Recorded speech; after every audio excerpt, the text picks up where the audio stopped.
Hey guys, I'm back again. I'm doing my videos of a night time because I'm busy picking fruit during the day and I'm running this online business at night.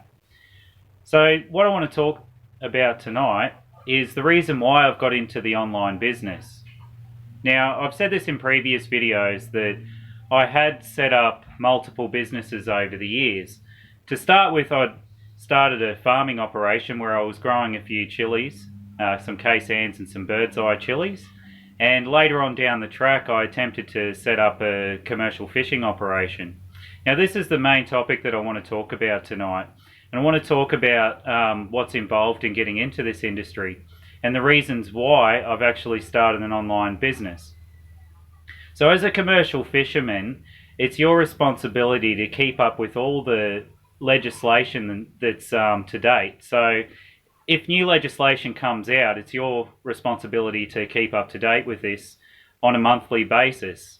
And even if it comes out in 2 to 3 months, you'll have some sort of an email that turns up as a commercial fisherman that lets you know about this. But also I want to give a disclaimer. Now, the information that I'm giving you here is information from last year. So the regulations and everything are always updated, and it's not something that you can just take willy-nilly and expect to get into the industry and that nothing's going to go wrong, because you have to keep up with all the information. So last year I started the commercial fishing operation with my nephew, and I've been picking fruit out at Mendubra and at a farm just outside of Bundaberg, and I'd saved up about $12,000 to get into this business. Now, the business that I started, we called it Fresh Wild Seafood Supplies, and we got into the industry by purchasing a vessel, and we had to look for a vessel that was already a commercial fishing vessel, and this vessel had to have a certificate of operations. And the certificate of operations was in somebody else's name. And when I bought this off a guy down on the coast, he'd said, well, you can just use the vessel and, change it into your name later on. But everything that I did in this business, I always looked into the legal side of things. And I've come to find out that I couldn't just take this vessel to work without it being a part of his business. So the things that you need to know about getting into the commercial fishing business, is that you need to have a lot of licensing. So you need to have a commercial fisher license, which is from the fisheries, and this license allows you to act as a commercial fisherman. Now, this is separate to the commercial fishing boat license that a lot of people are aware of. This is your boat tags. Now, this is attached to your boat, and you'll see it on vessels that are out on the water. You'll see a tag, and there'll be some black writing with yellow around it. Now, the commercial fishing boat license that you have to have the tag put on there, there's particular sizes that you have to do, and I can't remember exactly offhand, but I think it was around about 20 centimeters high and 2.5 centimeters in depth that the writing had to be. Now, you could attempt to do this yourself, and I had attempted to do this myself as well with the help of my nephew, but you would find that writing the stencil is quite difficult without the right gear, so you're better off just going and seeing someone to have that done. So in saying that, the other thing that you need to be aware of is that you need to have a commercial fishing license that allows you to operate the vessel. Now, this is known as a coxswain or a master's. There's different kinds of licenses, but the license that we actually obtained was the Exemption 38. Now, the guy that I seen to do the Exemption 38, he's up in Rockhampton, and his name was Brad from Sea School, and he's quite an awesome bloke. Like, we spent the day learning about operating vessels and learning all the safety and everything like that with him. And he was quite helpful in teaching us the skills that we needed to become commercial fishermen. So the other thing that you need to know too is that you need to have a first aid certificate.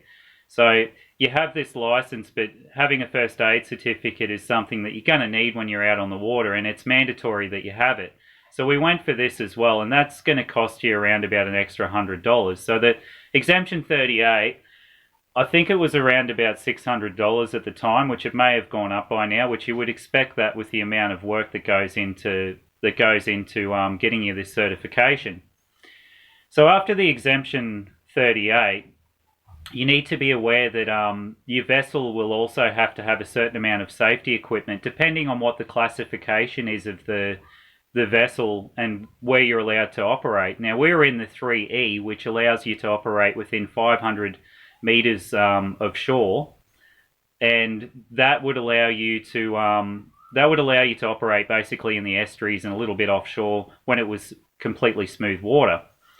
And so you would have to have a certain amount of equipment and everything, and you can look this up on the asics site. So asics is now in control of the commercial vessels and what and all the legislation and everything around the operation of your vessels.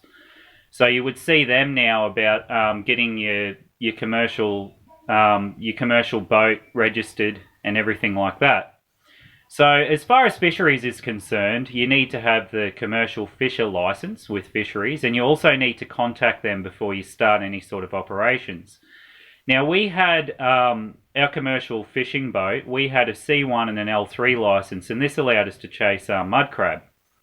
Now, the reason why I decided that this wasn't for us is that mud crab is quite territorial.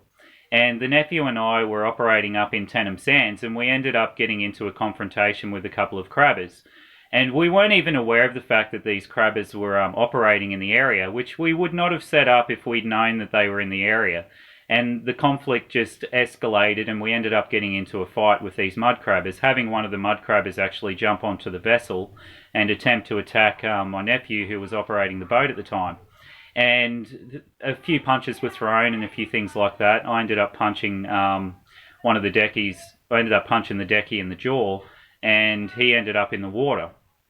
And it escalated from there, where the operator and I exchanged a few words, and we attempted to finish this on shore. But they were adamant that we weren't to be in their area, and that this wasn't right that we were there.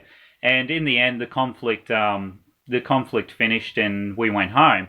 But we had also lost about $600 worth of gear in this area.